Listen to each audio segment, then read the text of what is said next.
بسم اللہ الرحمن الرحیم۔ ایک مرتبہ درود پاک پڑھ لیجئے۔ اللہم صلی علی محمد و آل محمد۔ ہدایت اسلامک اسٹوڈیو کے معزز ناظرین، السلام علیکم۔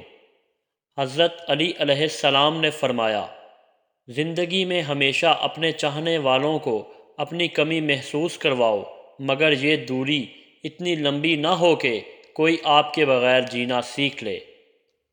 بہترین انسان اپنے عمل سے پہچانا جاتا ہے، ورنہ اچھی باتیں تو برے لوگ بھی کرتے ہیں۔ جو تمہاری خاموشی سے تمہاری تکلیف کا اندازہ نہ کر سکے، اس کے سامنے زبان سے اظہار کرنا صرف لفظوں کو ضائع کرنا ہے۔ ہر شخص کا غم اس کی ہمت کے مطابق ہوتا ہے۔ جسے اس کے اعمال پیچھے ہٹا دیں، اسے نصیب آگے نہیں بڑھا سکتا۔ کبھی کسی کو دکھ مت دو، کیونکہ معافی مانگ لینے پر بھی دل میں درد باقی رہتا ہے، جس طرح دیوار میں سے کیل نکالنے پر سوراخ باقی رہتا ہے۔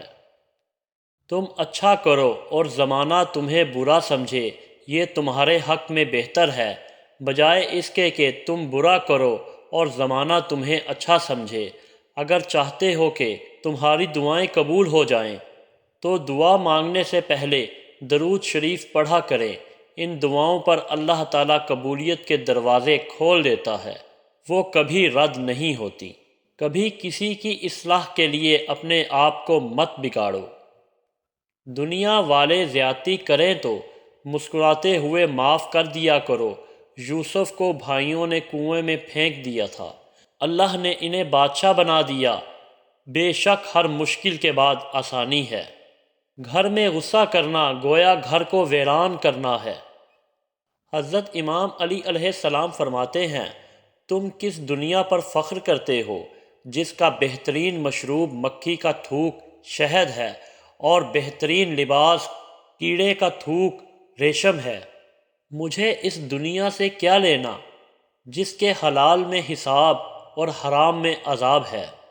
جو انسان تین چیزوں میں کسی تیسرے کو شریک نہیں کرتا، وہ اللہ کے محبوب بندوں میں سے ہوتا ہے۔ عبادت، محبت اور معافی، کیونکہ یہ سب پردے کی چیزیں ہیں۔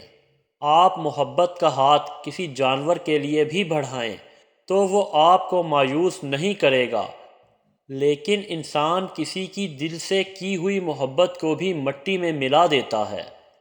انسان کو سکون حاصل ہو جائے گا اگر وہ سمجھ لے کہ ہر چیز اللہ کی مرضی سے ہوتی ہے۔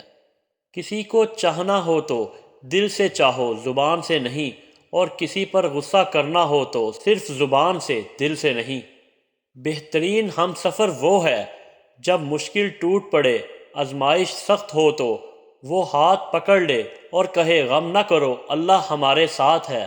اگر زندگی کو خوبصورت بنانا ہے تو سہنا سیکھو، نظر انداز کرنا سیکھو، خاموش رہنا سیکھو اور اللہ کے لیے جینا سیکھو۔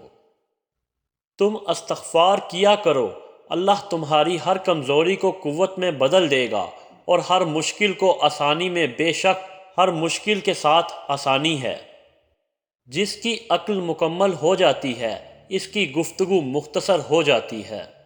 اچھا دوست چاہے جتنی بار روٹھے، اسے ہر بار منا لینا چاہیے، کیونکہ تسبیح کے دانے چاہے جتنی بار بکھریں، چن لیے جاتے ہیں۔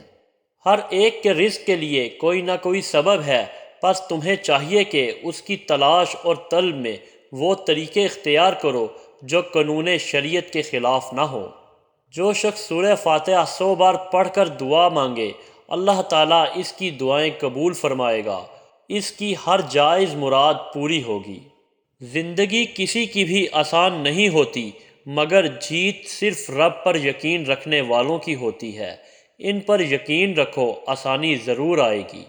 جو آدمی اپنوں کو حقیر سمجھتا ہے، دشمن اسے کچل دیتا ہے۔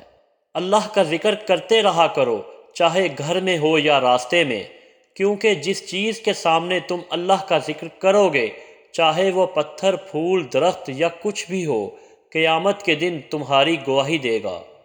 عقل مند کی عادت ہے کہ وہ ضرورت یا دلیل کے بغیر بات نہیں کرتا۔ کبھی نہ گرنا کمال نہیں، مگر گر کر سنبھل جانا کمال ہے۔ یہ دنیا بھی کتنی عجیب ہے، ایماندار کو بے وقوف، بے ایمان کو عقل مند اور بے حیا کو خوبصورت کہتی ہے۔ اپنا سر اونچا رکھو کہ تم کسی سے نہیں ڈرتے، لیکن اپنی نگاہیں نیچے رکھو تاکہ پتہ چلے تم ایک باعزت گھرانے سے تعلق رکھتے ہو۔ احسان ایک ذخیرہ ہے اور ذہین وہ ہے جو اس ذخیرے کو جمع کرے۔